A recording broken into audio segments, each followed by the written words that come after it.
Le Centre d'aide et de lutte contre les agressions à caractère sexuel, appelé CALAX, est un organisme féministe à but non lucratif, par et pour les femmes, qui lutte contre les agressions à caractère sexuel et toutes les violences sexuelles, dont l'exploitation sexuelle. Une agression sexuelle, c'est un acte de domination, d'humiliation et d'abus de pouvoir rempli de violence. C'est davantage les femmes et les enfants qui en sont victimes. C'est se faire imposer des attitudes, des paroles et des gestes à connotation sexuelle sans le consentement de la personne. Dans les différentes formes d'agression sexuelle, on peut retrouver par exemple l'inceste, la cyberagression, donc tout ce qui est sur Internet, le harcèlement sexuel, les attouchements sexuels ou encore l'exploitation sexuelle. Au CALAX, on utilise principalement un type d'intervention qu'on appelle l'intervention féministe. À travers cette approche-là, on vise vraiment à faire le lien entre le vécu personnel des femmes et le contexte de société, dont les inégalités sociales de toutes sortes qui vont venir favoriser les violences sexuelles.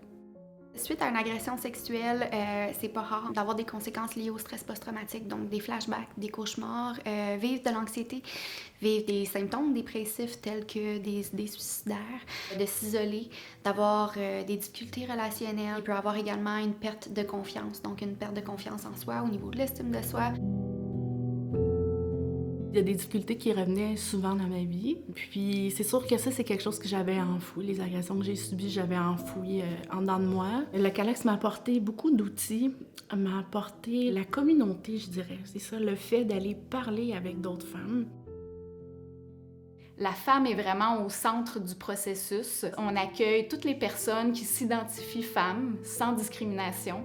Donc, peu importe leur origine, leur religion, leur orientation sexuelle, peu importe si elles ont un handicap physique ou si elles vivent avec une déficience intellectuelle. Et d'ailleurs, dans notre intervention, on va vraiment venir tenir compte de ces réalités-là particulières dans notre façon d'intervenir.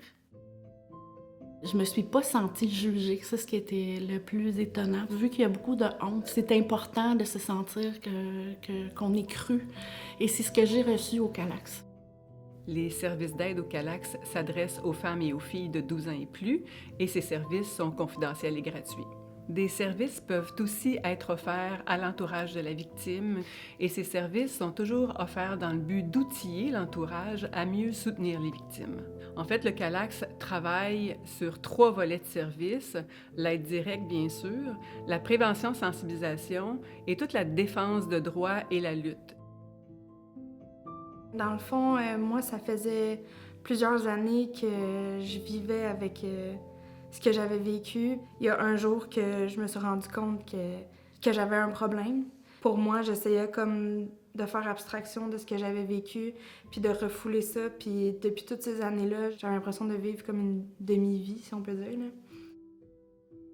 Le volet aide directe comprend plusieurs services, dont l'écoute téléphonique, les suivis individuels, les groupes de changement, l'information, la référence et aussi de l'accompagnement, que ce soit médical ou judiciaire, fait dans une perspective de défense de droit. J'ai eu de la misère à aller demander de l'aide. C'est toujours difficile, c'est comme un pas en avant, que c'est d'assumer que tu as un problème, puis d'assumer que tu as besoin d'aide, puis de te dire, est-ce que je suis prête d'en parler? Puis j'avais jamais mis le doigt sur pourquoi je me sentais comme ça. Puis ça m'a tout ouvert les yeux, puis c'est là que j'ai pu commencer à pouvoir guérir, puis à pouvoir vivre une vie meilleure, là, dans le fond. Pour le CALAX, il est essentiel d'offrir des activités de prévention, sensibilisation, éducation, si on veut travailler sur les réelles causes de la violence sexuelle. J'avais besoin d'aide pour reprendre le pouvoir sur les conséquences des agressions sexuelles que j'avais vécues. Ensuite, je suis devenue militante pendant 5 ans parce que j'avais une très forte indignation devant l'ampleur de la problématique et je voulais faire partie du changement. Et je travaille maintenant au CALAX depuis 25 ans et je prends ma retraite bientôt. J'ai envie de dire aux femmes, le meilleur choix que j'ai fait, c'est celui-là. Et c'est un choix vraiment pertinent et heureusement de choisir de briser le silence. Je dirais, prends ton courage à 2 mains puis appelle-nous. T'es pas seule, t'es pas la seule qui vit ça. Ayez pas honte, c'est pas de votre faute. Puis soyez forte. Faites-le pour vous. J'ai été une des premières personnes à douter de l'efficacité de ça, si on peut dire. T'sais. Je me suis dit, ça va servir à quoi d'en parler à part de brasser mes émotions puis de me rappeler de choses que je veux pas me rappeler. Finalement, ça a été vraiment la meilleure chose que j'ai pu faire. Là.